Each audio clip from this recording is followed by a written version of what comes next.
Alhamdulillahi ala ihsani wa syukru lahu ala taufiqihi wa amtinani. Asyhadu an la ilaha illallah wahdahu la syarika lahu ta'ziman li sya'ni wa asyhadu anna Muhammadan abduhu wa rasuluhu ila ridwani. Allahumma salli alaihi wa ala alihi wa ashabihi wa ikhwani. Hadirin dan hadirat yang dirahmati Allah Subhanahu wa taala, pada kesempatan bahagia ini kita akan membahas sebagian dari teladan-teladan Nabi sallallahu alaihi wasallam, karena akhlak Nabi dan keteladanannya sangatlah luas. Cukup kita harus membutuhkan waktu yang panjang untuk membahas setiap akhlak Nabi sallallahu alaihi wasallam. Oleh karenanya pada kesempatan ini saya hanya menyebutkan beberapa contoh sampel dari akhlak Nabi sallallahu alaihi wasallam yang itu pun sudah membuat kita kagum, takjub terhadap manusia terbaik di alam semesta, yaitu Nabi Muhammad sallallahu alaihi wasallam. Para ulama telah menyebutkan tentang mukjizat-mukjizat Nabi sallallahu alaihi wasallam, baik mukjizat hissiyah maupun mukjizat ma'nawiyah. Mukjizat hissiyah yaitu yang konkret, yang dilihat secara seperti kasat mata langsung, seperti misalnya terbelahnya bulan, kemudian makanan menjadi banyak, air keluar dari jari-jari Nabi sallallahu alaihi wasallam, makanan bertasbih di hadapan Nabi sallallahu alaihi wasallam, kemudian batang korma menangis rindu kepada Nabi sallallahu alaihi wasallam. Ini disaksikan sebenarnya oleh para sahabat. Nabi memiliki mukjizat yang luar biasa dan banyak sekali sebagai bukti bahwasanya beliau adalah seorang nabi. Namun di sana juga namanya mukjizat ma'nawiyah. Mukjizat ma'nawiyah itu yang perlu makna-makna yang kita hayati, yang menunjukkan bahwasanya Muhammad sallallahu alaihi wasallam adalah seorang nabi. Ibnu Katsir menyebutkan ada tiga, yaitu sirah Nabi sallallahu alaihi wasallam, akhlak Nabi sallallahu alaihi wasallam, dan Al-Qur'anul Karim.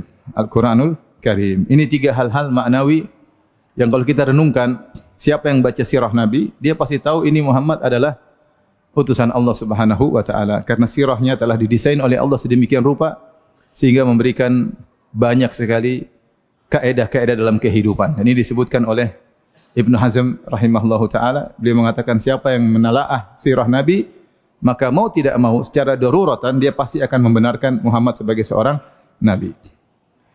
Demikian juga Al-Qur'anul Karim. Al-Qur'anul Karim merupakan mukjizat Nabi yang tantangan sepanjang umur dunia.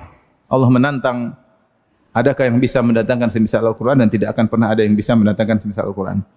Dan di antara mukjizat Nabi yang maknawi adalah akhlak Nabi sallallahu alaihi wasallam. Ini disebutkan oleh Ibnu Katsir, sebelumnya disebut oleh Ibnu Taimiyah rahimahullah, dan juga ulama-ulama yang lain. Di antara mukjizat yang menunjukkan Muhammad sallallahu alaihi wasallam adalah seorang nabi adalah akhlak Nabi sallallahu alaihi wasallam. Karena akhlak Nabi sallallahu alaihi wasallam sangat menakjubkan. Karenanya Allah Subhanahu wa taala bersumpah dengan akhlak Nabi, ya. Nun wal qalami wa ma yasturun ma anta bi ni'mati rabbika bimajnun wa innaka la ajrun wa innaka la ajran ghairu mamnun wa innaka la ala khuluqin azim. Allah bersumpah demi pena, nun wal qalami, demi pena dan apa yang mereka torehkan. Setelah Allah bersumpah, Allah mengatakan wa innaka la ala khuluqin azim, sungguhnya engkau wahai Muhammad benar-benar berada di atas akhlak yang agung, perangai yang agung. Maka ini pujian yang hebat, karena yang memuji adalah yang maha hebat.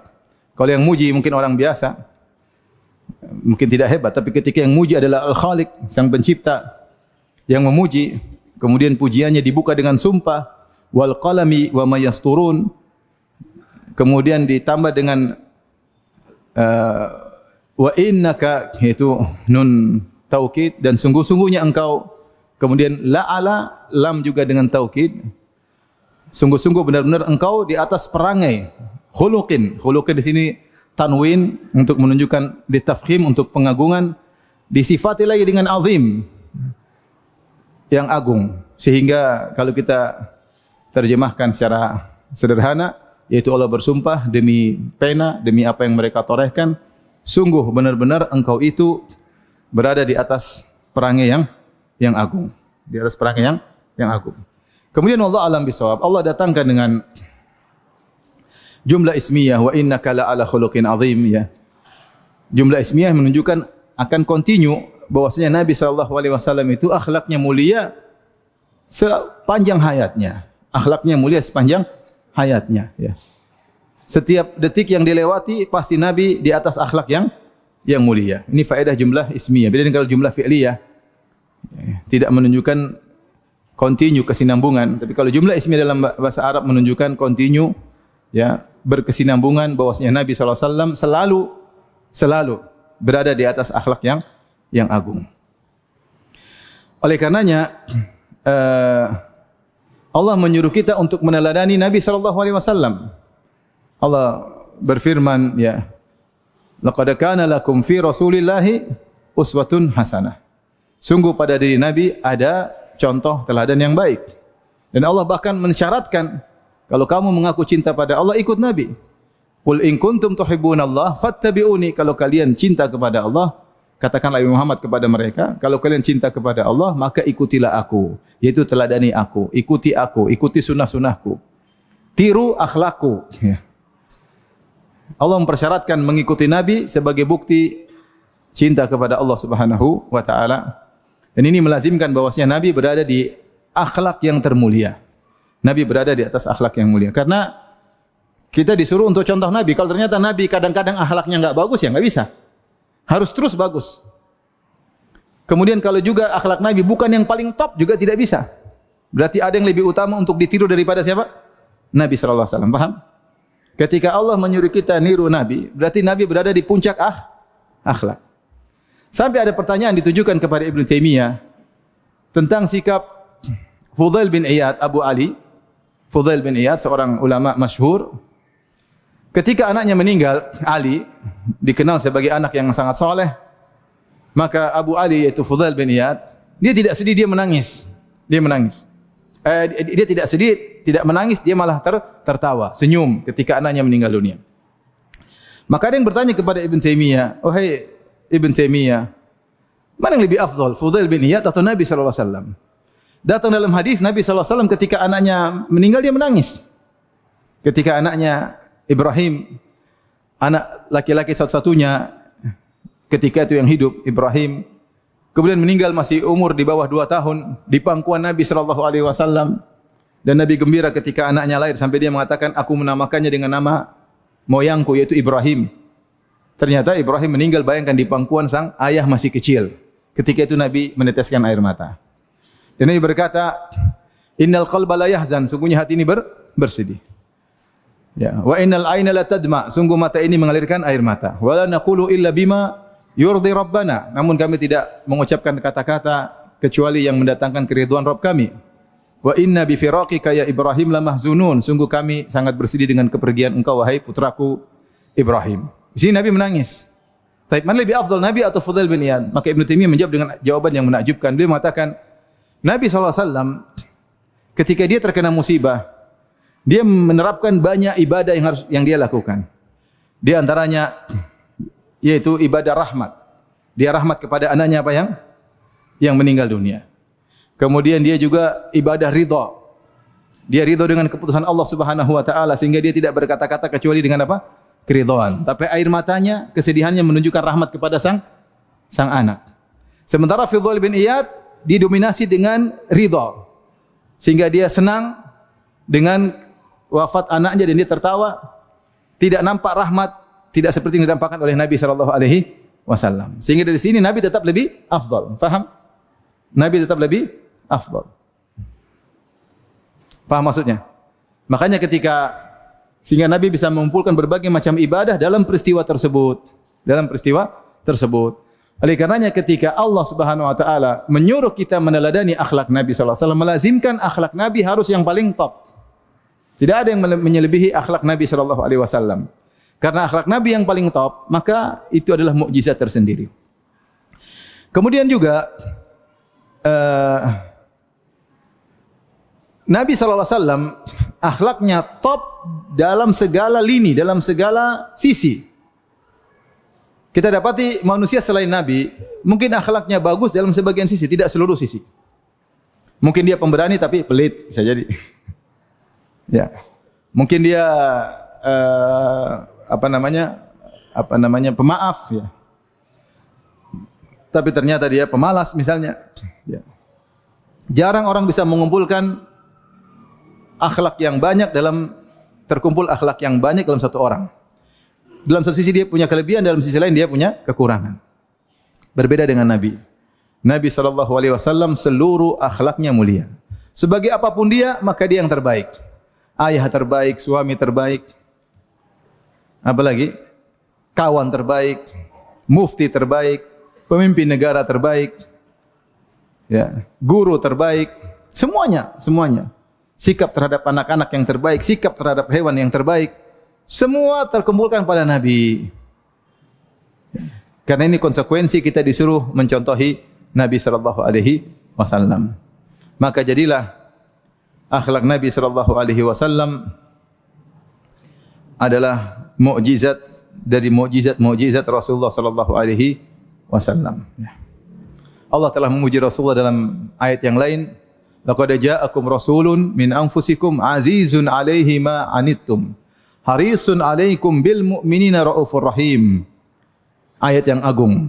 Kata Allah, sungguh telah datang kepada kalian seorang rasul dari jenis kalian. Azizun 'alaihi ma anittum. Dia merasa berat apa yang kalian beratin. Jadi Rasulullah kalau ada kaumnya berat, dia merasa berat. Ya. Harisun alaikum, sangat bersemangat kebaikan untuk umatnya. Bil mu'minina raufur rahim, dan sangat penyayang, pengasih kepada umatnya. Makanya apa yang memberatkan para sahabat sangat memberatkan Nabi sallallahu alaihi wasallam. Rasulullah berkata, "Laula an asyqa ala ummati la amartuhum bisiwaki 'inda kulli salat." Kalau tidak memberatkan umatku, tentu aku suruh umatku untuk bersiwak setiap kali salat. Rasulullah tidak ingin memberatkan umatnya. Ketika Rasulullah SAW di bulan Ramadan cuma tarawih berjamaah 3 kali. Sisanya dia salat di rumah. Para sahabat hari berikutnya nunggu Nabi kok enggak keluar-keluar. Hari keempat atau hari kelima, Nabi enggak keluar-keluar. Mereka ingin diimami oleh Nabi. Kata Nabi, saya tahu keberadaan kalian, tapi saya tidak keluar. Saya takut kalau saya salat terus nanti diwajibkan oleh Allah, karena syariat yang menentukan Allah, bukan Muhammad sallallahu alaihi wasallam. Kalau sudah diwajibkan, kalian akan kesulitan. Rasulullah tidak ingin menyulitkan apa? Umatnya. Rasulullah SAW kalau umatnya berat, dia tidak ingin umatnya berat.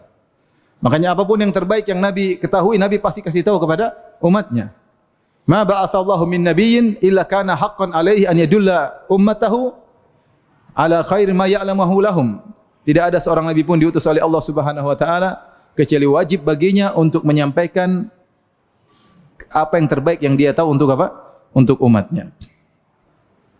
Oleh karenanya Rasulullah SAW ketika perang Badar, Ali bin Abi Thalib mengatakan, ketika perang Badar kami ditimpa dengan rasa ngantuk.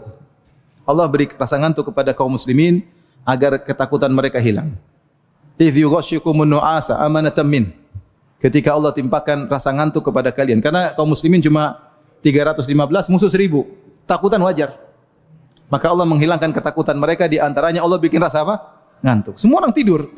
Yang tidak tidur cuma Nabi. Nabi salat, kata Ali bin Abi Thalib, dari malam sampai subuh. Berdoa untuk umatnya. Berdoa. Kenapa? Dia sangat peduli kepada umatnya. Sahabat dibiarkan tidur, dia salat sendiri. Subhanallah. Kemudian juga kalau perang, Ali bin Abi Thalib mengatakan, kunna idza marral ba'su ittaqaina bi Rasulillah sallallahu alaihi wasallam. Kami kalau perang sudah sangat dahsyat, kami berlindung di belakang Nabi sallallahu alaihi wasallam. Dalam riwayat tidak ada orang yang paling dekat dengan musuh lebih dekat daripada Nabi sallallahu alaihi wasallam. Nabi paling depan kalau perang. Rasulullah sallallahu alaihi wasallam. Ketika hijrah, apakah Nabi lari duluan selamat dari Mekah? Enggak, Rasulullah terakhir. Yang lain suruh jalan dulu, hijrah. Dia amankan semua orang sudah hijrah, baru terakhir dia sama Abu Bakar. Tinggal sedikit orang yang mungkin para wanita yang lainnya, yang mustad'afin, ya, yang lemah. Tapi seluruh orang suruh pergi dulu, Nabi bertahan. Bukan dia ingin menyelamatkan dirinya dulu baru apa? Baru kaumnya, enggak. Rasulullah SAW terakhir. Ya, bagaimana perhatian Nabi kepada umatnya. Ya. Makanya tidak semua keinginan sahabat dipenuhi oleh Nabi. Mereka punya ide ini, punya ide itu, punya ide ini. Nabi tahu itu memberatkan mereka. Lau yuti'ukum fi katsirin minal amri la'anittum. Kalau Nabi mengikuti keinginan kalian dalam banyak keinginan kalian, tentu akan memberatkan apa? Kalian. Kenapa Rasulullah SAW ingin sekali kebaikan bagi kalian? Dan apa yang memberatkan kalian akan memberatkan juga Nabi sallallahu alaihi wasallam. Oleh karenanya perhatian Nabi luar biasa sampai pada hari kiamat. Rasulullah bilang kepada umatnya, kepada para sahabat, "Ana faratukum alal haud." Saya mendahului kalian di telagaku untuk menanti kedatangan kalian. Nabi farat itu apa? Farat itu yang datang mutaqaddimun ala qaumihi, yang datang di luar kemudian persiapkan. Ibarat kalau ada yang mau datang, dia datang di luar ke rumah, siap-siapkan supaya kalian datang tinggal di jamu. Rasulullah sallam, saya di luar untuk siap menjamu apa? Kalian di telagaku. Itu Rasulullah sallallahu alaihi wasallam. Taib harisun alaikum bil mu'minin. Rasulullah sallam sangat semangat untuk memberi kebaikan kepada kaum mukminin, maka beliau berjuang berdakwah, mencontohkan segala kebaikan agar kita bisa meniru beliau sallallahu alaihi wasallam dan kita menjadi orang yang berbahagia dunia maupun di akhirat. Taib di antara hal yang menunjukkan akan agungnya akhlak Nabi sallallahu alaihi wasallam, ketika Aisyah radhiyallahu taala anha ditanya, para sahabat sering lihat Nabi di luar masjid. Akhlaknya luar biasa. Di luar masjid, mereka lihat Nabi. Mereka ingin tahu bagaimana akhlak Nabi di rumah, karena mereka tidak bisa lihat. Mereka penasaran gimana sih akhlak Nabi di rumah. Ketika ditanya kepada Aisyah, ya Aisyah, bagaimana akhlak Nabi kalau lagi di rumah? Aisyah berkata, kana khuluquhul Qur'an. Akhlak Nabi adalah apa? Al-Qur'an. Ini jawaban yang luar biasa, kesimpulan. Bahwasanya akhlak Nabi itu Al-Qur'an. Artinya apa? Kau lihat semua perintah dalam Al-Quran, Nabi sudah jelas terapkan.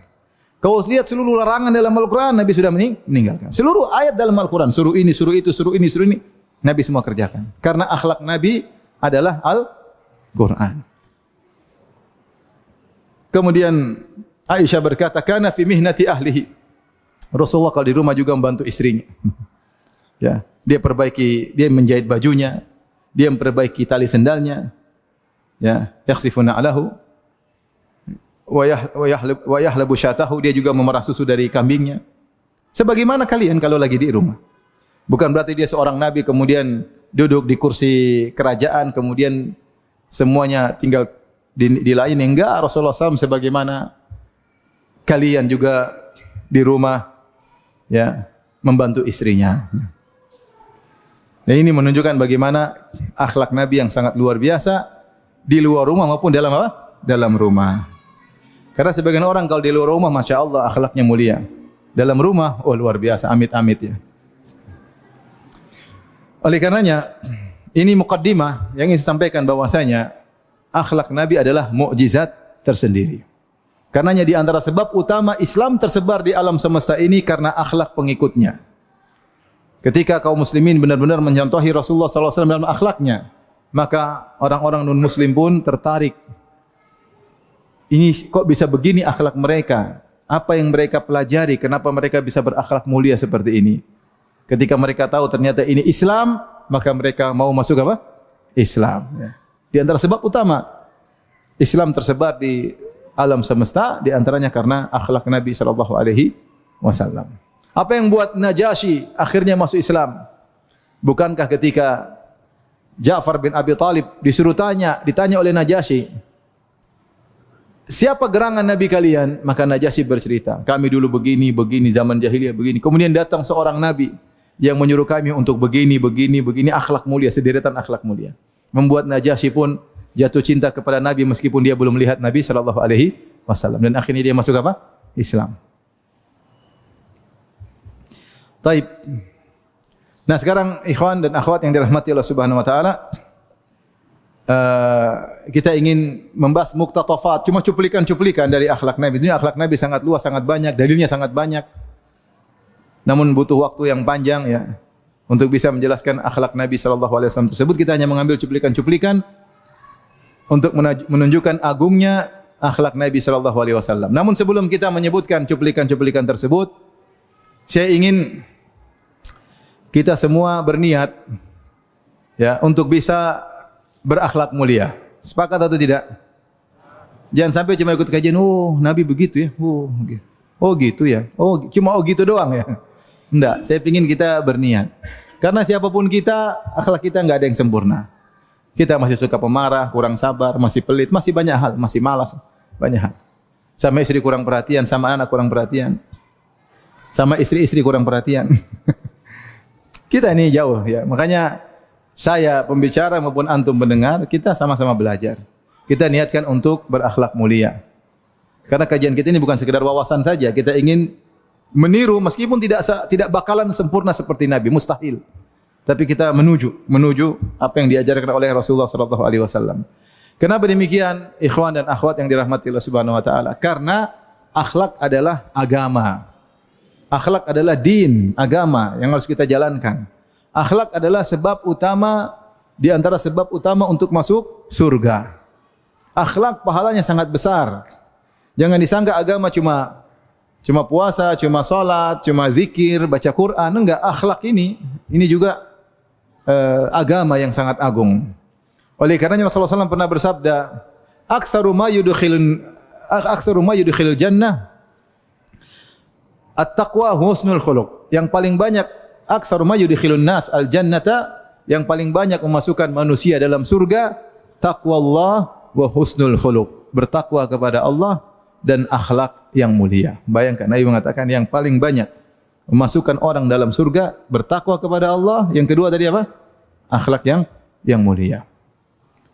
Rasulullah SAW pernah bersabda, "Ma min syai'in athqalu fi mizanil mu'min yaumal qiyamah min husnil khuluq."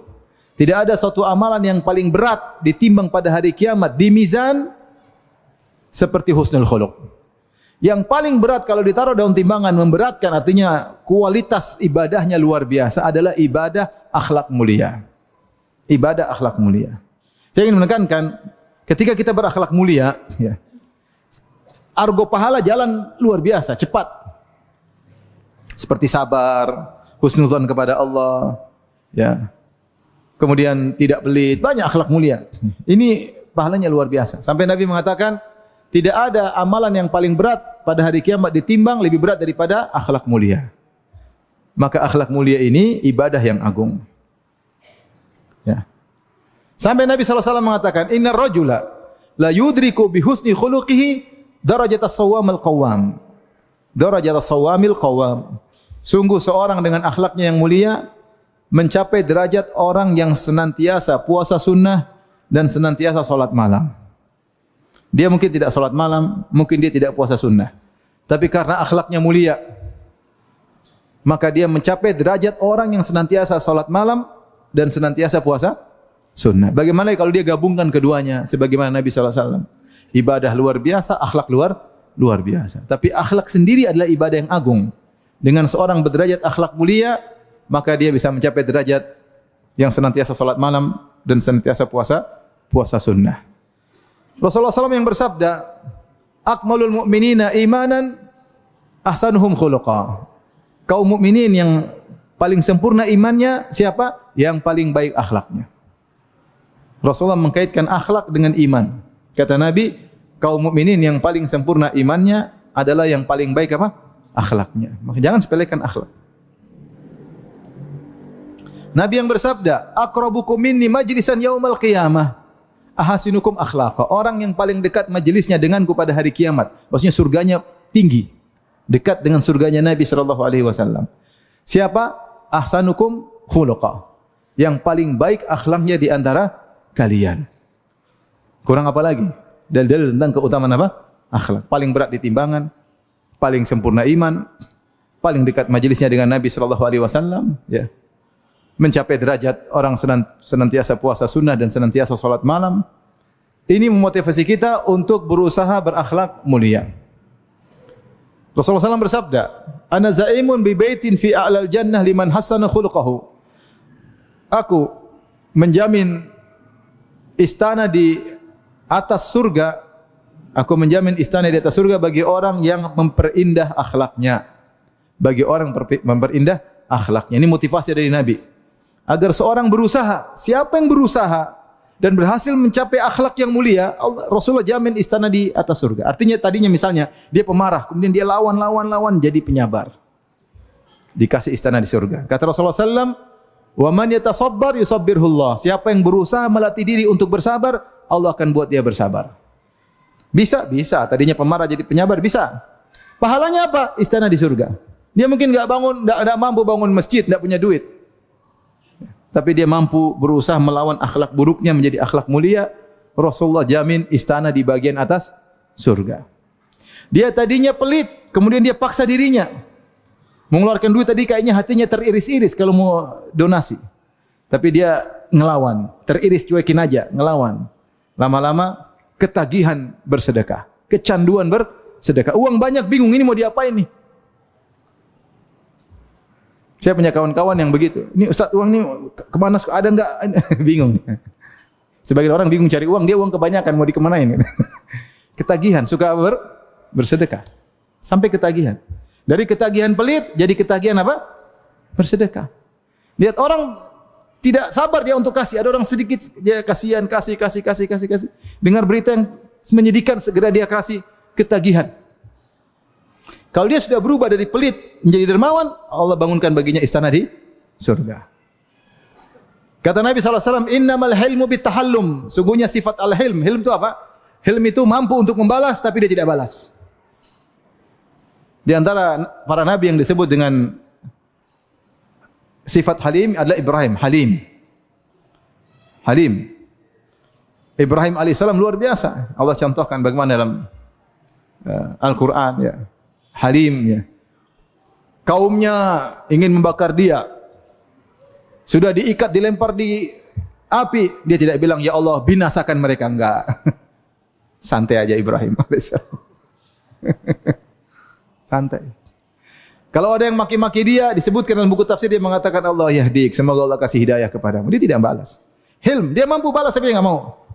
Kalau dia angkat tangan minta sama Allah binasakan mereka, kira-kira mereka binasa enggak? Binasa. Dia Khalilur Rahman, kekasih Allah, tapi enggak. La halimun awwahun munib. Sungguhnya Ibrahim adalah seorang yang sangat halim. Sampai ketika istrinya Sarah cemburu kepada Hajar. Cemburu karena Hajar punya anak, Sarah belum. Sampai ingin dilukai Hajar. Ibrahim sabar, tidak ngomel sama Sarah. Tidak bilang, Sarah kamu nih gimana? Katanya istri soleha. Masa cemburu sama madu? Kamu ngaji yang benar? Enggak. Itu kalau kita. Ibrahim tidak, dia santai, dia jalani, dia sabar, dia bawa istrinya Hajar. Udahlah mau diapain. Halim. Kalau ada orang muda untuk eksekusi kemarahannya, namun dia tahan diri, dia melatih sampai dia akhirnya tidak suka seperti itu, maka Allah bangunkan bagi dia istana di surga. Ada orang tadinya sombong, angkuh, mentang-mentang duitnya banyak, mentang-mentang backingannya banyak, mentang-mentang. Terus dia baca tentang hadis Nabi tentang tawadhu, maka dia pun tawadhu. Allah bangunkan bagi dia istana di atas surga. Jadi maksud saya, kita ini belajar ini, kita sadar bahwasanya kekurangan kita banyak dalam akhlak. Akhlak sama istri masih belum beres. Akhlak sama suami masih belum beres. Akhlak sama anak-anak masih belum beres. Sama kawan, sama partner, sama tetangga masih kurang. Akhlak sama orang tua, sama kakak adik masih belum. Maka kita belajar tentang akhlak dengan niat untuk memperbaiki diri, bukan sekedar wawasan. Saya tidak mau kita ngaji cuma untuk apa? Wawasan. Tapi kita berusaha sedikit demi sedikit. Kita rubah akhlak kita sedikit. Pasti akhlak kita pasti kurang. Pasti. Ya. Dan kalau orang sudah berakhlak mulia, pasti Allah kasih bahagia. Pasti dibuat bahagia oleh Allah Subhanahu wa taala. Dan jangan lupa berdoa kepada Allah Subhanahu wa taala. Ya. Agar kita bisa punya akhlak yang mulia. Nabi saja yang sudah dipuji oleh Allah tetap berdoa.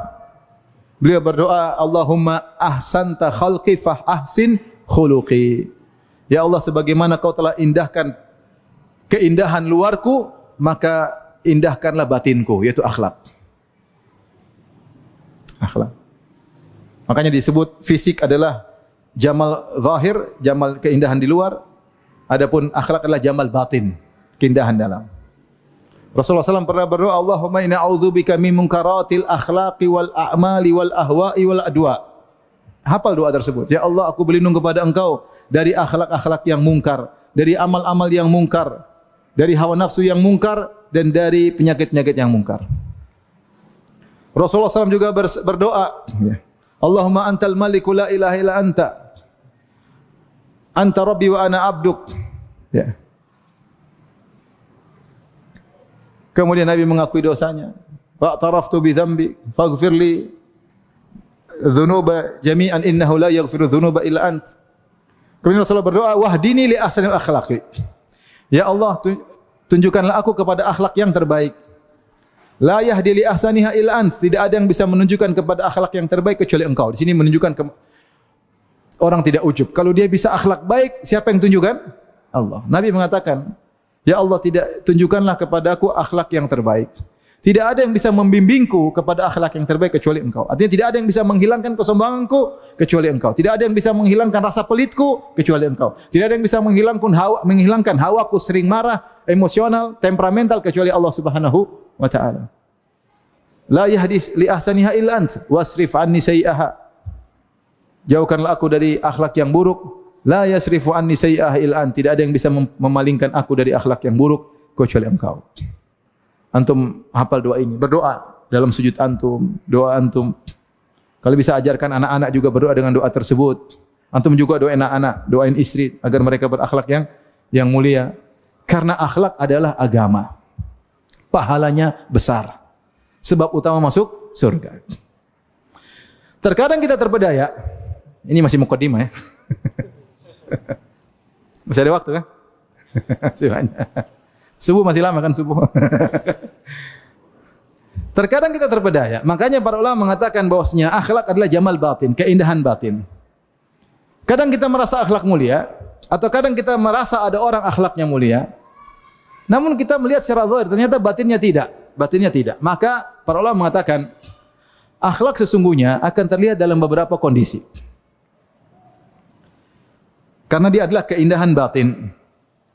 Di antara kondisi-kondisi yang mengungkap akhlak seorang yang sesungguhnya, di antaranya ketika apa? Ketika safar. Ketika safar. Kalau safar disebut safar karena yusfir. Yusfir artinya mengungkapkan. Mengungkapkan. Apalagi kalau safar rombongan, safarnya berat, kelihatan ketika safar. Siapa yang pelit, siapa yang tidak pelit. Siapa yang sabar, siapa yang tidak sabar. Siapa yang mengalah sama teman-teman, siapa yang memenang sendiri. Siapa yang egois, yang tidak. Dia pilih semua pilihan buat dia. Itu menunjukkan ketahuan akhlaknya. Ketahuan akhlaknya. Dengan bersafar bersama seseorang, maka akan kebongkar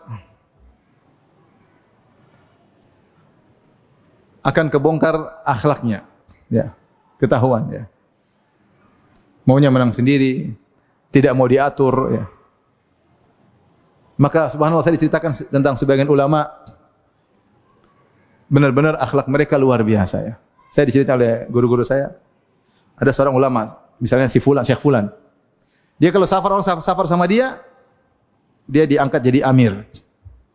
Karena dia yang paling berilmu, yang paling tua, dia bilang saya jadi amir. Ya antum jadi amir, kata dia amir safar. Karena saya amir safar, saya punya peraturan.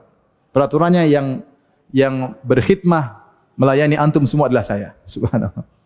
Dia yang masakin, dia yang nyiapin. Pokoknya enggak ada. Sudah kesepakatan. Saya amir, harus nurut. Subhanallah, dia yang paling berilmu, dia yang paling tua, dia yang paling melayani. Sampai saya pernah ada juga syekh yang lain. Saya bilang, saya curhat, saya bilang, Syekh itu gimana? Kok kayaknya saya kurang sreg. Dia bilang, Firanda, itu syekh. Kalau kau safar sama dia, ini syekh yang lain lagi. Dia yang melayani semua, padahal dia yang paling tua di antara kita. Salah seorang qari terkenal, sudah meninggal rahimahullah. Pernah jadi imam di Masjid Nabawi. Maka guru saya cerita, dia kalau safar sama kita, dia yang paling tua, tapi dia yang melayani. Luar biasa. Akhlak terlihat ketika sedang safar. Ya. Yang tidak pernah jadi bos, tahu-tahu jadi bos. Bos melayani, ada bos mau dilayani ya. Ya. Dahulu di zaman jahiliyah, sebagian orang digelari dengan Zadur Raqab, di antaranya Abu Umayyah bin Al-Mughirah. Zadur Raqab yaitu yang menanggung semua perjalanan safar. Kalau ada orang safar sama dia, maka tidak ada yang boleh keluar duit kecuali dia. Ini akhlak sebagian orang jahiliyah. Ya. Nampak ketika safar luar biasa. Ya. Teman-teman ada juga yang begitu. Kalau kita safar sama dia, semua dia yang bayarin. Tapi jarang teman gitu, jarang. Tiketnya dia yang bayarin, makan dia yang bayar, hotel yang dia bayar. Ada juga yang begitu, tapi di akhir dia kirim invoice, ada. Subhanallah. Namanya Zadur Raqab, luar biasa. Semua dia yang apa? tanggung. Ini cari pahala, mau cari pahala. Membantu Ibnu Sabil, membantu orang yang sedang bersafar. Cari pahala. Maka dia berkhidmat untuk cari pahala. Dia tawadhu kepada manusia karena Allah Subhanahu wa taala. Wakhfid janahaka lil mu'minin. Rendahkanlah dirimu kepada kaum mukminin. Siapa yang suruh? Allah Subhanahu wa taala. Jadi terkadang akhlak seorang atau akhlak kita sendiri baru kita sadari kalau kita sedang apa? Safar. Ternyata saya ego. Pokoknya kalau makan harus warung Padang. Oh ego, mentang-mentang di orang Padang. Yang lain enggak mau. Padahal ada yang enggak bisa makan makanan Padang. Maunya makanan Sunda misalnya. Enggak, harus Padang. Nah ini ego. Harusnya kan sekali Padang, sekali Sunda, sekali makanan Madura, sekali makanan Western. Maksudnya ego itu kelihatan ketika safar. Jadi safar itu mengungkap. Di antara kondisi yang bisa mengungkap akhlak seorang ketika sedang marah. Terlihat seorang bisa mengontrol dirinya atau tidak. Hatinya akan keluar, batinnya akan kelihatan ketika dia sedang marah. Apa yang dia sembunyikan akan terungkapkan. Tapi kalau orang akhlak mulia, dia marah tidak marah, dia bisa mengontrol diri. Kemudian di antaranya akhlak seorang bisa kelihatan kalau urusan jual beli, urusan duit. Ada orang Masya Allah kelihatannya akhlak mulia, tapi kalau sudah pinjam uang, ganti nomor telepon. Kita enggak tahu di mana dia. Hilang. Lupa dengan kita. Subhanallah. Ada teman ngeluh sama saya. Saya punya teman si A dan si B. Si B pinjam uang sama si A. Enggak kembaliin. Akhirnya satu saat si A nagih. B, utang jangan lupa. Si B marah sama si A. Ini A cerita sama saya. Akhirnya si B marah sampai si A yang minjemin duit, ya enggak? Si B yang minjem utang. Ketika A nagih, si B marah-marah. Dia bilang, "Kamu nih gimana kok nagih sekarang? Minggu lalu saya punya duit, kau enggak nagih." Subhanallah. Nah, kamu itu kalau punya enggak usah ditagih, bayar langsung. Ini diomelin teman saya. Ini gimana Ustaz? Ya udahlah, begitulah manusia, ya sabar. Ada manusia begitu, ada. Banyak ya. Ditagih malah kita jadi ngemis, ya enggak? Ngemis sama dia, tolong saya dong bayar utangmu, tolong jadi ngemis. Ya, pengemis siapa ini? Dia lupa dulu ketika dia enggak punya uang sama sekali kita bantu. Ketika semua orang meninggalkan dia kita bantu, dia malah sekarang menghinakan kita. Enggak punya akhlak. Ada juga kalau jual beli tamak, ada. Udah jadi apa namanya? Kerjasama, partner, kelihatan tamak sekali. Tamak luar biasa. Pokoknya keuntungan mau kalau bisa 99,99% buat dia. Tamak kelihatan. Tidak mengalah, akhlak kelihatan. Ini duniawi benar, tamak. Kapan ketahuan? Ketika muamalah apa? Duit. Muamalah duit. Kemudian di antara kondisi akhlak seorang ketahuan kapan? Ketika di hadapan orang lemah. Di hadapan orang yang lemah. Ada orang Masya Allah murah senyum. Kalau ketemu orang kaya doang. Kalau ketemu orang miskin, ketus wajahnya. Ketus wajah. Ini akhlak duniawi, bukan karena Allah Subhanahu wa ta'ala. Sebagian kita seperti itu. Kalau sama pembantu ketus, sama supir ketus. Ngomong tanpa ceplas-ceplos, ngomong seenaknya. Kamu itu ginilah apa maki-maki. Tidak ada, itu juga manusia. Itu saudara kita beriman. Dan Nabi SAW ketika mau meninggal dunia mengatakan as-salatu was-salatu wa ma malakat aimanukum. Perhatikan salat, perhatikan budak-budak kalian. Budak itu apa? Strata manusia terendah di zaman tersebut. Lebih rendah daripada supir pembantu. Pembantu supir bukan budak. Budak diperjualbelikan. Itu pun Nabi suruh perhatian sama mereka karena di balik perhatian terhadap orang lemah dapat pahala. Sebagian kita akhlaknya terbongkar ketika di hadapan orang lemah, di hadapan pembantu, di hadapan supir. Demikian juga di hadapan istri. Yang digampar, dipukul KDRT, dihina, direndahkan, omong sembarangan, menyakiti hati istri tanpa miskinah perempuan ini.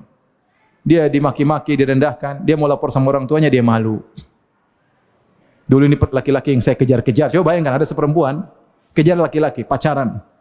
Terus mau nikah, bapaknya larang, jangan nikah sama laki-laki itu. Jangan, nanti begini nanti. Enggak, saya cinta sama, akhirnya nikah. Ketika nikah ternyata suaminya kurang ajar. Dia enggak mungkin lapor sama bapaknya, dia malu. akhirnya dia dimaki-maki sama suaminya, dizalimi sama suaminya. Kelihatan akhlak suaminya. Tapi kalau suaminya ketemu teman-temannya, Masya Allah, wajah berseri-seri. Apalagi ketemu dengan istri temannya, lebih berseri-seri lagi. Sama istrinya sendiri, Allahu Akbar. Kalau angkat telepon, yang telepon temannya, Masya Allah, kaif haluk akhi, iya akhi. Sama istrinya ngomel-ngomel. Jadi nampak akhlaknya ketika di hadapan orang lemah. Nah, kita ingin tahu, kadang kita merasa kita akhlak mulia, ternyata, oh kita ternyata enggak. Buktinya sama pembantu semena-mena, sama sopir semena-mena, seakan-akan dia bukan manusia. Sebagian orang bilang, Ustaz, itu saya sama teman. Ketika kerja sama dia, saya tidak sangka. Ketika kerja, status menjadi rendah langsung. Dihabisi sama dia. Ada yang sebaliknya. Ketika kerja, Masya Allah, ternyata dia akhlaknya baik. Kelihatan. Oleh karenanya, ikhwan dan akhwat yang rahmatillah subhanahu wa ta'ala, kita di sini berkumpul untuk belajar tentang apa? Akhlak. Selesai muqaddimah. Sekarang kita masuk pada intinya. Atau sudah habis waktu ya? Baik, kita akan cerita, saya katakan tadi muqtatafat, sekedar cuplikan-cuplikan akhlak Nabi yang luar biasa. Saya mau cerita saja tentang satu akhlak Nabi, adalah tentang al-wafa. Rasulullah adalah orang yang setia, tidak lupa dengan kebaikan orang. Rasulullah adalah orang yang setia, tidak lupa dengan kebaikan orang. Contohnya banyak. Di antara contohnya Rasulullah SAW sangat wafi, sangat setia, tidak lupa dengan kebaikan orang, adalah bagaimana wafaknya Nabi, kesetiaannya terhadap istrinya Khadijah radhiyallahu taala anha. Rasulullah benar-benar meskipun istrinya sudah meninggal dunia, dia selalu mengingat kebaikan apa? Istrinya radhiyallahu taala anha.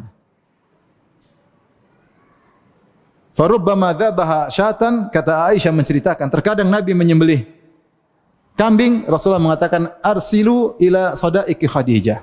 Tolong bagi-bagi itu kambing kepada teman-temannya Khadijah. Subhanallah. Istrinya sudah meninggal. Suruh bagi-bagi ke teman-teman istrinya. Dia memuliakan istrinya dengan memuliakan apa? Teman-teman istrinya. Rasulullah sallallahu alaihi wasallam. Ya. Sampai dia sering menyebutkan tentang kebaikan Khadijah. Sampai Aisyah cemburu. Kata Aisyah, Khadijah melulu. Seakan-akan tidak ada wanita di dunia selain Khadijah. Aisyah ada kecemburuan dengan istri yang lain, tapi yang paling dia cemburu adalah istri Nabi yang sudah meninggal dunia. Siapa? Khadijah. Karena Rasulullah sering cerita, kalau sudah cerita Khadijah pasti menyebutkan kebaikan Khadijah. Asna alaiha, puji Khadijah. Sampai Aisyah cemburu, dia cerita, Aisyah cerita sama kita. Rasulullah, Khadijah melulu, seakan-akan tidak ada wanita selain Khadijah. Sudah meninggal dunia. Hamra'us Sidqain, sudah mulai ompong ketika dia meninggal, sudah tua. Khadijah ketika meninggal usianya 65, sudah mulai ada giginya yang tanggal, sudah tua. Nah, qad abdalakallahu khairan minha, kata Aisyah, sudah diganti dengan yang lebih baik. Aisyah bilang, sudah diganti dengan yang lebih baik. Kata Nabi, la khairan minha, tidak ada yang lebih baik daripada Khadijah. Subhanallah. Nabi bela, Nabi tidak bilang, iya, kau lebih baik. Enggak, Nabi bela Khadijah, tidak ada. Inni qad ruziktu hubbaha, aku telah dianugerahi Allah bisa mencintainya. Cinta Khadijah itu nikmat, kata Nabi sallallahu alaihi wasallam. Subhanallah. Rasulullah sebutkan, kenapa saya begini, ada uzur. Amanat bi idz kafara bi nas. Dia beriman kepadaku ketika semua orang kafir kepadaku, dia beriman. Fawasatni bima bi nafsiha wa maliha, dia yang berkorban dengan raganya dan hartanya, dia berikan seluruh hartanya untuk saya, untuk dakwah.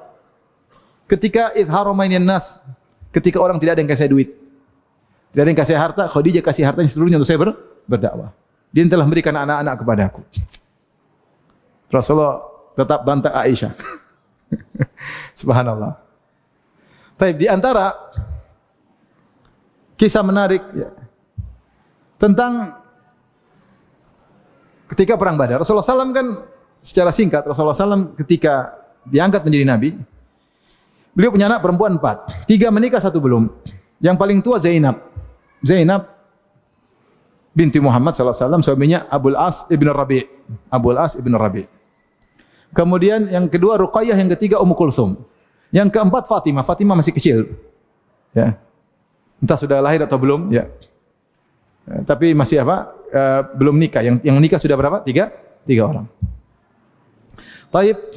Maka sebelum Nabi diangkat memproklamirkan dirinya menjadi Nabi, putri-putrinya sudah menikah. Zainab dengan Abul As, Ruqayyah menikah dengan putranya Abu Lahab. Ummu Kulsum juga menikah dengan putranya Abu Lahab. Maka ketika Nabi mulai berdakwah, orang-orang Quraisy kemudian pingin ganggu keluarga Nabi. Jadi bukan cuma Nabi yang diganggu, keluarganya. Kata mereka, sibukkan Muhammad dengan putri-putrinya agar dia tidak berdakwah, biar ngurusin kesedihan putri-putrinya. Gimana caranya? Ceraikan putri-putrinya. Mereka datang kepada Abul As, mereka datang kepada putra-putranya Abu Lahab. Ceraikan putri-putri Muhammad, kalian minta wanita mana saja kami akan berikan. Subhanallah, tawaran menyenangkan. Apalagi istri lama ganti istri baru. Mau yang mana tinggal tunjuk. Dulu salah pilih, sekarang mau pilih yang benar. Subhanallah, akhirnya anak-anak Abu Lahab ceraikan. Ruqayyah dicerai, Ummu Kulsum dicerai. Bayangkan, sebagai bapak sedihnya luar biasa. Lebih baik kita yang terkena musibah daripada putri kita. Kasih sayang orang tua terhadap anak. Bagaimana Nabi diuji luar biasa. Mereka datang kepada Abul As. Abul As ceraikan Zainab. Kami pilihkan kau perempuan mana yang kau mau. Kata dia enggak. Siapa Abul As ini? Abul As ini, dia adalah ponakannya Khadijah. Jadi Khadijah punya saudari perempuan namanya Halah. Khadijah namanya Khadijah bintu Khuwailid. Dia punya saudari perempuan namanya Halah bintu Khuwailid. Halah ini punya anak namanya Abul As, suaminya Rabi'. Jadi Abul As bin Rabi'. Yang menawarkan Nabi untuk menikahkan Zainab, putri pertama mereka, dengan Abul As adalah Khadijah. Khadijah yang bisikin Rasulullah, ya Rasulullah ini ponakan saya, nikahkan sama putri kita. Akhirnya menikahlah Zainab dengan Abul As. Ketika menikah, maka Khadijah melepaskan kalungnya, dia kasih kepada putrinya. Perhiasan yang dipakai untuk malam pertama bersama apa? Suaminya. Maka akhirnya kalung yang bertahun-tahun bersama Khadijah dilepaskan dari lehernya, pindah ke leher siapa? Zainab. Paham sampai sini? Oke, akhirnya Abul As kafir. Abul As kafir. Jadi Abul As meskipun kafir, dia tidak mau ceraikan siapa? Zainab. Tidak. Akhirnya Rasulullah SAW hijrah. Abul As masih kafir. Kemudian akhirnya Ali bin Abi Thalib menikah dengan Fatimah. Entah saya lupa sebelum hijrah, setelah hijrah. Pokoknya belakangan Ali menikah dengan apa? Fatimah. Kemudian terjadi perang Badar pada tahun 2 Hijriyah. Zainab masih di Mekah. Mustad'afin, orang yang lemah. Dia muslimah, suaminya kafir. Ketika itu belum ada larangan harus pisah. Kemudian Abul As ikut rombongan Abu Jahal untuk menyerang mertuanya. Subhanallah. Ini cerita ini. Abul As datang dengan Abu Jahal rombongan. Akhirnya Abu Jahal tewas dalam perang Badar dan ada 70 orang ditawan. Di antara yang ditawan adalah Al-Abbas bin Abdul Muttalib paman Nabi, di antaranya Abul As bin Rabi', mantunya Nabi sallallahu alaihi wasallam. Dan Nabi adil. 70 orang ini Nabi suruh bayar fidyah, yang mau tebus silakan. Pamannya sendiri Al-Abbas bin Abdul Muttalib, Nabi bilang kau orang kaya, tebus yang mahal. Akhirnya Al-Abbas bin Abdul bayar mahal supaya dia bisa bebas. Sementara mantunya, Nabi tahu putrinya miskinah di sana, enggak punya apa-apa. Maka dia kirim utusan kepada putrinya, tebuslah tawananmu wahai putriku. Zainab cari harta, dia enggak dapat harta yang banyak, dia lepas kalungnya. Subhanallah. Kalung ini kalung siapa? Khadijah. Dia lepas, dia kirim, tolong bebaskan tawananku, suamiku. Subhanallah. Datanglah utusan bawa kiriman Zainab untuk menebus Abul As. Maka Rasulullah SAW, tatkala Rasulullah SAW melihat kalung tersebut, raqqalaha riqqatan syadidah. Rasulullah jadi sedih luar biasa. Kata para ulama, sedih dua. Pertama dia ingat putrinya, sendirian di Mekah, jauh dari bapaknya, ibunya sudah enggak ada. Miskin, tidak punya harta, nebus suaminya harus pakai kalungnya sendiri. Miskin. Yang kedua dia ingat Khadijah. Ini kalung yang pernah dipakai cinta pertama Nabi sallallahu alaihi wasallam, dan cinta pertama susah untuk dilupakan. Benar atau tidak? Benar atau tidak Bapak-bapak? Jangan pura-pura enggak tahu. Kata seorang penyair, nakil fuadaka haitsu syi'ta minal hawa, famal hubbu illa lil habibil awwali. Silahkan pindahkan hatimu kepada siapa saja, tidak ada cinta sejati kecuali cinta yang pertama. Benar atau tidak? Wa kam min manzilin ya'lafuhul fata wa haninuhu abadan li awwali manzili. Betapa banyak tempat yang disenangi oleh seorang pemuda tapi hatinya selalu kepada tempat yang pertama. Sekedar cerita ya. Akhirnya Rasulullah sangat sedih. Ingat putrinya yang sendirian dan ingat istrinya yang luar biasa, istri yang salehah ya. Maka akhirnya Nabi minta izin, lihat akhlak Nabi. Nabi bilang kepada para sahabat, dia adil. Dia bilang, in ra'aitum an tutliqu asiraha. Ya. Kalau kalian, menurut kalian kita lepaskan aja ini Abul As dan kembalikan kalung buat putriku, bagaimana menurut kalian? Para sahabat bilang, silakan ya Rasulullah. Karena Rasulullah tidak, saya pemimpin, saya bebasin, ini mantu saya. Enggak. Rasulullah minta dulu tebusan, dia adil. Semua bayar tebusan, mantunya enggak dia minta tebusan karena tebusan ini untuk kaum muslimin. Dia minta Zainab bayar suamimu. Tapi ketika lihat kalung tersebut dia enggak kuat. Ingat putrinya miskin sendiri di sana. Ingat istrinya. Kalau kalian, bagaimana menurut kalian para sahabat? Gimana? Kita kembalikan aja ini. Kata sahabat, silakan ya Rasulullah. Mau apa aja terserah. Akhirnya Rasulullah kembalikan. Rasulullah bilang sama Abul As, wahai Abul As, kalau kau sudah balik, kirim putriku ke sini. Pisah. Subhanallah. Begitu Abul As balik, dia masih kafir. Dia kafir. Kemudian dia kirim Zainab, dijemput oleh Zaid bin Harithah, dijemput, bawa ke Madinah. Sejak itu terpisahlah Zainab dengan Abul As. Taib. Nanti kita akan bahas Zainab dan Abul As.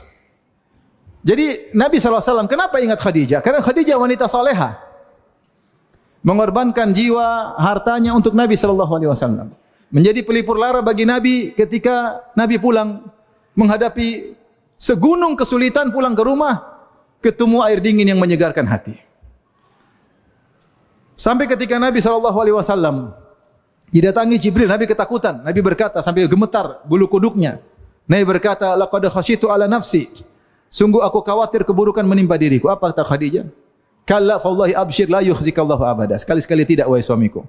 Allah tidak akan menghinakan engkau selama-lamanya. Innaka latasilur rahim. Engkau selalu menyambung silaturahmi. Wa tasduqul hadits, engkau selalu jujur dalam berkata. Wa tahmilul kalla, engkau bantu orang yang susah. Wa taksibul ma'dum, bahkan orang tidak bisa kerja sama sekali kau carikan harta untuk kau berikan kepadanya. Wa taqrid dhaif, kau selalu menjamu tamu. Wa tu'inu 'ala bil haqq, kau selalu membantu orang yang kesulitan. Orang seperti kamu tidak akan dihinakan oleh Rabbul Alamin. Nabi menjadi tenang. Bukan cuma itu, Khadijah langsung bawa Nabi menuju Waraqah. Wahai Waraqah, bagaimana suamiku ini? Waraqah kasih tenang. Sungguhnya yang datang kepadamu adalah Namus alladzi nazala ala Musa. Jibril yang pernah datang kepada Nabi Musa alaihissalam. Rasulullah tambah tenang lagi. Itu fungsi istri yang sesungguhnya. Bagaimana istri begini mau dilupakan? Bahkan Rasulullah SAW sudah menikah, sudah meninggal, menikah dengan perempuan 9, tidak lupa sama istrinya. Tidak seperti sebagian wanita zaman now, lupa dengan kebaikan suami. Saya beberapa hari lalu datang orang menangis kasihan. Dia bilang, Ustaz, ini Ustaz, saya qadarullah saya punya usaha, kemudian anak buah kena pinjol, kemudian hancur usaha saya, Ustaz. Adakah gini? Bicaralah.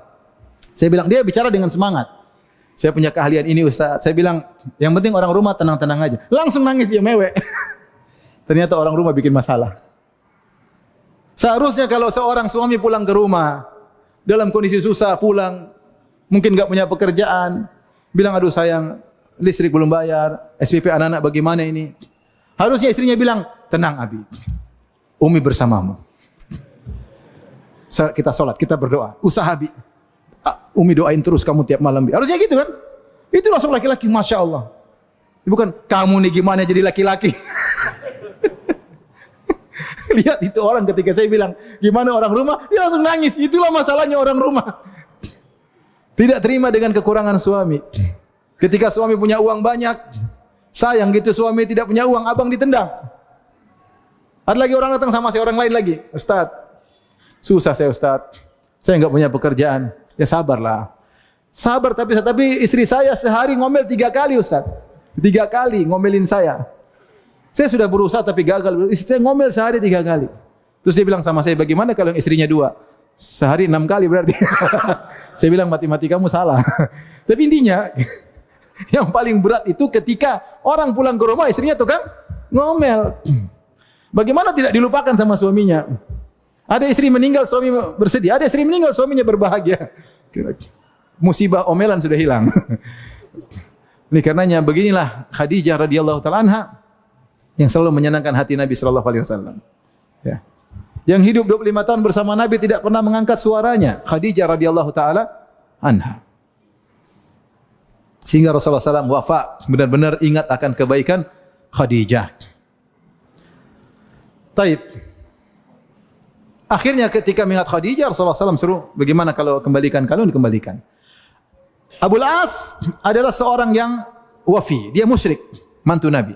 Ketika Nabi bilang, saya bebaskan kau, tapi kirim putriku ke sini. Dia kirim atau tidak? Dia kirim. Tahun berapa? Tahun 2 Hijriah. Kalau kita sebulan setelah itu, dia perang Badar tahun 2 Hijriah di bulan Ramadan. Itu mungkin bulan Syawal, datanglah Zainab sampai kota Madinah. Setelah itu terpisahlah Zainab dengan Abul As. Subhanallah. Sekitar tahun 7 Hijriah, 7 atau 8 Hijriah, sekitar 8 Hijriah ya. Itu 6 tahun kemudian. Abul As masih kafir. Maka dia sedang membawa dagangan kaum Quraisy pergi ke Syam, jualan. Kemudian dia pas pulang diserang oleh kaum muslimin. Hartanya diambil, dia kabur, dia selamat. Maka hartanya Abul As yang dibawa itu hartanya bukan harta dia bawa barang dagangan kaum Quraisy, kaum musyrikin. Direbut oleh kaum muslimin, kemudian dibawa ke kota Madinah. Karena kalau dari Mekah ke Syam harus lewat Madinah, ya enggak? Mekah, Madinah, Palestina dan Syam semuanya. Ya. Kalau mau balik ke Mekah lewat Madinah. Ditahadang, diambil hartanya, Abul As selamat. Abul As kemudian datang di malam hari atau di malam hari, dia ketuk pintu rumah Zainab. Mungkin dia tahu di mana Zainab, istrinya. Sudah pisah berapa tahun? 6 tahun, luar biasa. Dia ketuk, siapa? Abul As. Masya Allah. Suami, 6 tahun sudah pisah. Dan subhanallah waktu dipisahkan, Zainab tidak nikah. Dia tidak nikah lagi. Nggak tahu suaminya apa orang baik. Maka akhirnya dia minta pengamanan. Akhirnya ketika sholat subuh, Rasulullah SAW sedang sholat subuh, maka sudah takbir Allahu Akbar, sholat subuh, tiba-tiba Zainab teriak, saya memberi pengamanan kepada Abul As bin Rabi'. Rasulullah selesai sholat subuh, Rasulullah bilang, kalian dengar apa yang tadi dibicarakan oleh Zainab? Ya, saya tidak ada rencana sebelumnya ini. Jadi ini bukan perencanaan dengan Nabi SAW, tapi inisiatif Zainab, karena orang Islam punya hak untuk mengamankan kalau orang kafir masuk kota Madinah. Dia mengambil kesempatan itu. Dia bilang, saya Zainab memberi pengamanan kepada Abul As bin Rabi'. Akhirnya mereka mendengar. Kalau gitu kita amankan Abul As. Akhirnya Abul As ketemu. Rasulullah bilang lagi kepada para sahabat, Abul As, kau masuk Islam? Abul As enggak jawab. Enggak bilang Islam. Ya sudah, ini ambil hartamu. Kita maafkan. Karena Zainab. Abul As pulang ke Mekah. Pulang ke Mekah, dia bawa harta kaum Quraisy. Dia kembalikan semuanya. Setelah dia kembalikan semuanya, dia bilang, asyhadu an la ilaha illallah wa asyhadu anna Muhammadar Rasulullah. Dia pintar. Kalau dia masuk Islam situ, nanti dipikir supaya dapat apa? Harta. Dan kalau dia masuk Islam, dia kembalikan dulu supaya dia bilang, orang tahu bahwasanya saya masuk Islam bukan karena harta kalian. Kalau saya mau ambil bisa. Karena dia dikasih harta, dia enggak mau. Dia kembalikan, terus dia bilang, mengatakan syahadatnya, dia balik lagi ke Madinah. Maka Rasulullah datangi Zainab, wahai Zainab, ini suami bagaimana, mau kembali atau tidak? Subhanallah. Akhirnya kembali lagi. Akhirnya setelah 6 tahun berpisah, mereka berdua lagi, kemudian tidak lama kemudian Zainab meninggal dunia. Dalam sebagian riwayat disebutkan dia mengatakan, Abul As, ma'utu utikul dunya ba'da Zainab. Ya Rasulullah, aku tidak kuat lagi menghadapi dunia ini setelah wafatnya siapa? Zainab. Istri yang luar biasa. 6 tahun berpisah, tidak mikir laki-laki lain. Abul As juga sangat cinta kepada Zainab. Akhirnya setelah 6 tahun berpisah, berkumpul lagi. Pernikahan Abul As dengan Zainab ini yang punya anak namanya yang Nabi SAW pernah bawa gendong ketika sedang apa? Sedang salat. Ya. Rasulullah gendong, ya, itu bintu Abil As. Kalau Rasulullah sujud, Rasulullah taruh, Rasulullah gendong, Rasulullah ketika berdiri Rasulullah SAW gendong juga, ya, itu Umamah bintu Abil As. Namanya Umamah bintu Abil As. Kemudian Abul As kemudian juga akhirnya meninggal. Ada yang mengatakan di zaman khilafah Abu Bakar As-Siddiq radhiyallahu taala anhu. Nah, Rasulullah ingat tentang kebaikan Abul As. Ketika Ali bin Abi Thalib ingin menikah lagi setelah menikah dengan Fatimah, Ali radhiyallahu anhu ingin menikah dengan putrinya Abu Jahal, istri kedua. Maka Rasulullah tidak terima. Rasulullah bilang, bagaimana menggabungkan antara putriku dengan putri musuh Allah? Enggak bisa. Kemudian Rasulullah memuji Abul As. Kata Rasulullah, saya punya mantu atau punya seorang saudara. Haddatsani fasaddaqani. Dia ngomong sama saya dan dia jujur. Wa wa'adani wa wafa. Dan dia berjanji kepadaku dan dia menunaikan apa? Janjinya. Maksudnya dia muji siapa? Abul As. Rasulullah menyindir Ali bin Abi Thalib. Akhirnya Ali bin Abi Thalib tidak jadi poligami. Setelah Fatimah meninggal baru kemudian dia poligami. Ini sekedar cerita bagaimana namanya al-wafa, kesetiaan. Maka seorang punya sikap setia, ya. Kalau pasangan lagi susah, ingat kebaikan-kebaikan masa lalu. Jangan dilupakan, ya. Jangan dilupakan. Perjuangan hidup bersama jangan pernah dilupakan. Kesalahan-kesalahan yang muncul belakangan, ini namanya manusia punya kesalahan. Jangan sampai seorang gara-gara satu kesalahan lupa dengan semua kebaikan masa lalu. Baik suami maupun istri, tidak boleh. Tapi di antara wafat Nabi sallallahu alaihi wasallam, bagaimana wafat Nabi terhadap orang-orang yang baik, pernah baik kepada beliau meskipun orang kafir. Di antaranya kepada namanya Mut'im bin Adi. Mut'im bin Adi. Ada seorang kafir namanya Mut'im bin Adi, dia salah seorang pembesar di kota Mekah, Quraisy. Dia punya jasa kepada Nabi 2 kali. Jasa pertama ketika Bani Hashim diboikot di Syi'ab Abi Thalib, diboikot 3 tahun, dari tahun ke-7 sampai tahun 10 kenabian ketika Nabi masih di Mekah, diboikot, kumpul semua di situ, tidak ada interaksi, tidak ada boleh jual beli, tidak ada boleh pernikahan, tidak boleh dibantu, sehingga banyak dari Bani Hashim yang meninggal, yang sakit, banyak menderita selama 3 tahun. Kemudian muncullah sebagian orang-orang kafir, ada 5 orang, waktu itu masih kafir semua. Mereka kasihan, mereka bilang enggak mungkin, ini kerabat kita sama-sama Quraisy. Meskipun mereka Bani Hashim, kita sama-sama Quraisy. Karena Bani Quraisy itu banyak di bawahnya. Ibarat kalau Jawa itu Quraisy ada Jawa Barat, Jawa Timur, Jawa Pinggir, Jawa macam-macam. Jadi dia bilang kita sama-sama Quraisy. Akhirnya ada 5 orang, di antara 5 orang tersebut adalah Mut'im bin Adi. Akhirnya mereka berusaha, mereka bikin kesepakatan, akhirnya pemboikotan berhenti. Ini dalam kisah panjang dalam sirah Nabi. Di antara orang yang berjasa Mut'im bin Adi.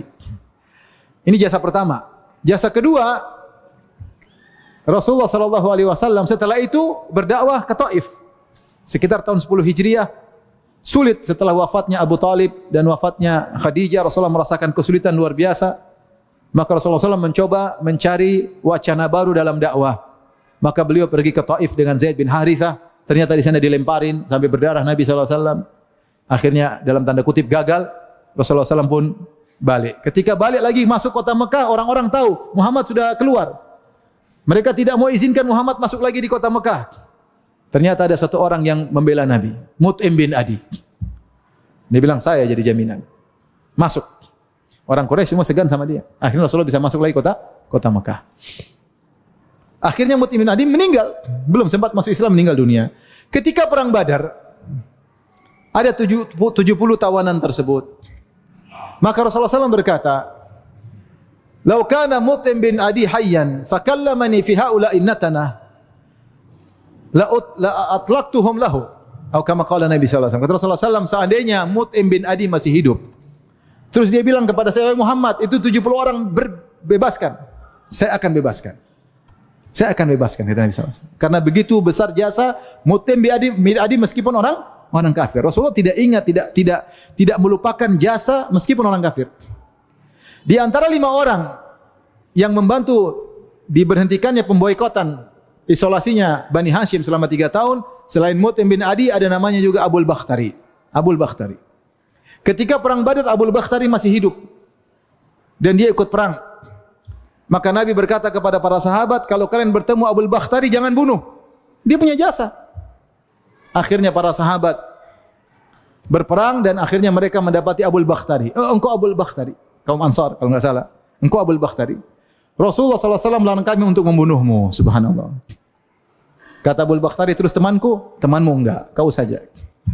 Kata Abul Bakhtari, enggak. Kami berdua selamat atau kami kedua mati. Akhirnya dibunuh dua-duanya. Bagaimana setia kawan. Meskipun harus mampus sama-sama musyrik. Tapi maksud saya Nabi ingat jasa tersebut. Nah, orang kalau berakhlak mulia wafi, ingat kita ini punya teman-teman lama yang punya jasa sama kita. Muslim ataupun non-muslim. Jangan kita lupakan. Jangan kita lupakan. Saya punya kawan, punya orang khusus non-muslim. Ya. Dia pekerjakan khusus. Dia tanya saya boleh Ustaz? Boleh. Saya bilang tidak apa-apa. Kalau memang dia baik kerjanya boleh saja. Apalagi dia punya jasa. Iya, ini dulu orang bapak saya. Punya jasa terhadap apa? Bapak. Sehingga dia tetap berbuat baik kepada orang tersebut. Karena punya jasa terhadap apa? Bapak. Ya.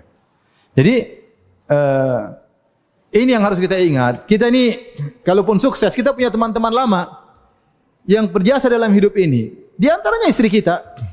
Di antaranya istri kita. Gak tahu ya, berjasa atau merusak, saya gak tahu. Tapi biasanya istri berjasa ya. Nah, jangan lupakan kebaikan istri. Sebagian orang sudah sukses, temannya dia enggak ingat lagi, enggak pernah di-call, pura-pura enggak kenal, ketemu di jalan, pura-pura enggak lihat, cuma assalamualaikum, say hello. Padahal orang dulu punya jasa sama dia. Lupa. Sifat yang buruk. Bahkan di antara disebutkan kalau tidak salah Zahabi, di antara dosa besar adalah melupakan tidak bersyukur kepada manusia, melupakan jasa orang. Maka seorang harus punya sifat al-wafa seperti Nabi SAW wafi. Tidak melupakan jasa siapapun. Makanya ketika Nabi disebutkan ketika beliau perang Hunain, tiba-tiba dia ketemu dengan Halimah Sa'diyah. Halimah Sa'diyah yang pernah menyusui Nabi waktu masih kecil. Maka Nabi disebut dalam riwayat dia hormati wanita tersebut, dia gelar tikar, kalau enggak salah saya lupa ya, gelar tikar. Kemudian orang tanya itu siapa itu? Itu ibu susuannya dulu. Rasulullah SAW masih ingat. Kemudian juga ditangkap kakak susuannya. Perempuan juga, kakak susuannya. Ketika ditangkap jadi budak, masih kafir, kakak susuannya berkata, bilang sama Nabi kalian, saya ini kakak susuannya. Kata Nabi, benar. Mau bebas atau mau masuk Islam terserah. Artinya Rasul tidak lupa itu semua. Maka jangan jadi orang yang buruk, suka melupakan kebaikan orang lain.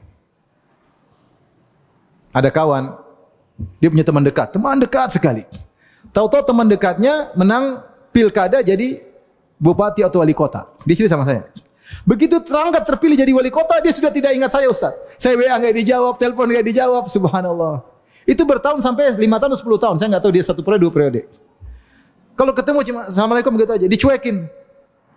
Begitu dia lengser, dia langsung WA saya, gimana akhi kabarnya? Manusia begitu. Antum jangan seperti itu. Kalau punya teman dulu, meskipun jasanya kecil, jangan pernah dilupakan. Bisa jadi jasa kecil tersebut salah satu batu yang buat kita sukses. Sebab, maka jangan dilupakan, jangan disepelekan. Kalau kita punya teman sudah meninggal, punya jasa, doain dia setiap kita berdoa. Salat malam doain dia. Ini orang punya jasa dulu, mungkin tidak bernilai sekarang dibanding, mungkin dia cuma bantu sekian, tapi di zaman itu enggak ada yang bantu kita. Kita ingat sama dia. Saya punya kawan, kontraktor besar ya. Jadi kalau dia pernah bilang sama saya, kalau proyek bisa sampai 1 triliun lebih. Dulu orang miskin, dulu bahkan kalau nggak salah dia jadi tukang, kemudian dia ngelas-ngelas apa gitu, tukang kasar. Dia cerita dia pernah kerja, kemudian ada serbuk besi atau apa masuk ke matanya. Waktu dia masih miskin. Terus dia punya kawan, bantu dia, kawannya baru beli sepatu, sepatunya dijual untuk mengobati teman saya itu. Akhirnya sembuh. Saya bilang, Pak gimana sekarang? Oh, jadi orang besar sekarang jadi. Dia muliakan, dikasih gaji besar karena dulu pernah bantu dia ketika masih dia susah. Saya bilang, Bapak kenapa enggak telepon saya waktu itu? Insya Allah saya bantu. Jadi begitu jadi orang. Jangan pernah lupa kebaikan masa Masa lalu. Kita ini kadang lupa diri, ketemu komunitas baru, teman-teman lama kita lupa semua. Ya. Kalau kita punya teman SMP, teman SMA yang dulu baik sama kita. Ya. Meskipun dulu nakal ya. Dulu yang neraktir minum bir dia. Ini kan sama jahil, sama nggak ngerti. Yang neraktir kalau bioskop gratisan dia yang bayar. Ini kan baik dulu. Baik dalam kejahilan, karena nggak ngerti dulu orang menyangka ya ini boleh-boleh aja nonton bioskop apa segala. Ya, jangan lupa. Kalau tidak call, kalau ada bisa kebaikan kasih. Jangan dilupakan, jangan dilupakan. Jadilah Anda orang yang wafi, setia, tidak lupa kebaikan orang. Itu akhlak siapa? Nabi Shallallahu Alaihi Wasallam. Baru satu ya. Sudah ya, nanti lanjut lagi ya. Hah? Sudahlah. Saya udah capek ini. Akhlak yang baik mengerti kondisi guru. Ya. Sudah ya? Nanti ketemu lagi di masjid ini lagi. Kan bisa? Bisa nggak dijadulin lagi? Lanjutan. Setuju? Setuju ya. Alhamdulillah. Antum pengertian. Tapi saya sudah capek ya. Jadi sampai sini aja dulu. InsyaAllah kita lanjutkan tentang akhlak Nabi pada episode berikutnya insyaallah taala di Masjid Rahmatan lil Alamin ya.